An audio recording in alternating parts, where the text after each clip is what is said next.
అందుకే నేను ప్రతిపాదించింది ఏంటంటే ప్రతి దానికి రావలేకపోతున్నాం. సనాతన ధర్మ రక్షణ board is order of the day. ప్రతిసారి కూర్చోబెట్టి మేము డిఫెండ్ చేసుకోలేం. ఇది ప్రతి సగటు హిందువు తాలూకు ధర్మం. సనాతన ధర్మాన్ని రక్షించాలి. ఈ వాదన తరచుగా వార్తల్లో, సోషల్ మీడియాల్లోనో వినిపిస్తూనే ఉంటుంది. ఈసారి AP deputy CM Pawan Kalyan సనాతన ధర్మ రక్షణలో చనిపోవటానికైనా సిద్ధమే అని అనటం చాలా మందిని ఆలోచింపజేసింది. నేను కనుక సనాతన ధర్మం కోసం నేను పోరాటం చేస్తే చచ్చిపోవడానికి సిద్ధం. నేను నిజానికి సనాతన ధర్మాన్ని రక్షించుకోవాలంటే చంపటమో లేక చావటమో జరగాల. ఇలాంటి వైఖరి వల్లే కదా ప్రజల్లో ధర్మం పట్ల శ్రద్ధ తగ్గుతుంది. ఇది మాకెక్కడి గోలరా బాబు అని అనుకుంటుంది. అలాగే నాస్తికులు పెరిగిపోతుంది. అసలు సనాతన ధర్మం అంటే ఏమిటి? దానిని ఎలా రక్షించాలి? ఈ ప్రశ్నలకు సమాధానమే ఈ వీడియో.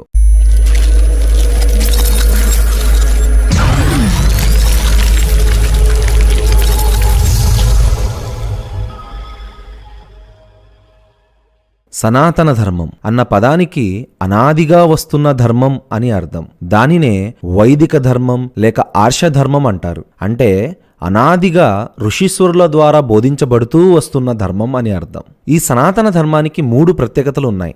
సర్వకాలికం, సర్వజనీనం, హేతుబద్ధం. ఈ సనాతన ధర్మానికి నేడు మత వ్యవస్థలలో కొందరు మత పండితులు ప్రవేశపెట్టిన మూఢనమ్మకాలకు ఏమాత్రం సంబంధం లేదు. అయితే సనాతన ధర్మంలో ప్రధానంగా 2 విషయాలు ఉంటాయి. ఒకటి భక్తుడికి భగవంతుడికి మధ్య సంబంధం. 2 భక్తుడికి తోటి మానవులతో ఉండే సంబంధం. సనాతన ధర్మాన్ని రక్షించాలి అనంటే ఈ 2 విషయాలను మనం కాపాడుకోవాలి. అంటే ఒక భక్తుడు తోటి మానవులతో ప్రేమ, కరుణ, మైత్రి, త్యాగం లాంటి ఉన్నత నైతిక విలువలతో జీవితం గడపాలి. దానికంటే ముఖ్యంగా సనాతన ధర్మంలోని మౌలిక విషయమైన ఏకేశ్వరోపాసనను కాపాడుకోవాలి. అవును, సనాతన ధర్మానికి మూలం ఏకేశ్వరోపాసన అంటే ఏకదేవుని ఆరాధనా విధానం. ఈ సమస్త సృష్టికి ఒక్కడే దేవుడున్నాడు. ఆయన తప్ప మరొక్క దేవుడు లేడు అన్నది ఆయన్ని తప్ప ప్రాకృతిక వస్తువులను అంటే గాలి, నీరు, నిప్పు, సూర్యచంద్రులు వాటిని ఎవరైతే పూజిస్తారో వారు చీకటిలోకి ప్రవేశిస్తారు అని యజుర్వేదమే సాక్ష్యమిస్తుంది. ఇదే విషయాన్ని బైబిల్ మరియు ఖురాన్ గ్రంథాల్లో సైతం చెప్పబడింది.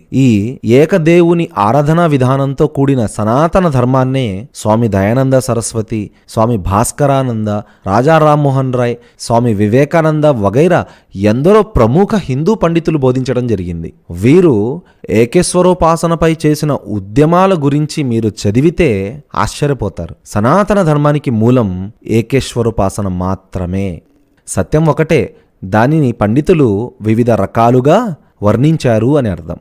సర్వేశుడైన దేవుని ద్వారా ఎన్నుకోబడిన రాముడు, కృష్ణుడు, మోసెస్, అబ్రహాం, జీసస్, మొహమ్మద్ లాంటి ఎందరో ఋషీశ్వరులు వివిధ కాలాల్లో వివిధ భాషల్లో ఒకే ధర్మాన్ని, అది సనాతన ధర్మాన్ని బోధిస్తూ వచ్చారు. సకల మహానీయులు తమకు అతీతంగా ఉన్న ఏకైక అవ్యక్త సృష్టికర్తను సర్వేశ్వరుడు, యెహోవా, అల్లా లాంటి అనేక పేర్లతో పరిచయం చేయడం జరిగింది. ఈ ఏకదేవుని విధేయతా ధర్మమే వైదిక ధర్మంగా, సనాతన ధర్మంగా, ఆర్ష ధర్మంగా, పురాతన ధర్మంగా, ఇస్లాంగా అన్ని కాలాల్లోనూ సకల ప్రవక్తల ద్వారా బోధించబడుతూ వచ్చింది. కాబట్టి నిజంగా సనాతన ధర్మాన్ని రక్షించాలని ఆశపడేవారు సకల ధార్మిక గ్రంథాలలో అనాదిగా చెప్పబడుతూ వస్తున్న సనాతన ధర్మం తాలూకు మౌలిక విశ్వాసాలను చదివి అర్థం చేసుకొని తూచా తప్పకుండా ఆచరిస్తూ ఇతరులకు చెప్పి ఆచరింప చేయటమే సనాతన ధర్మాన్ని రక్షించటం అవుతుంది.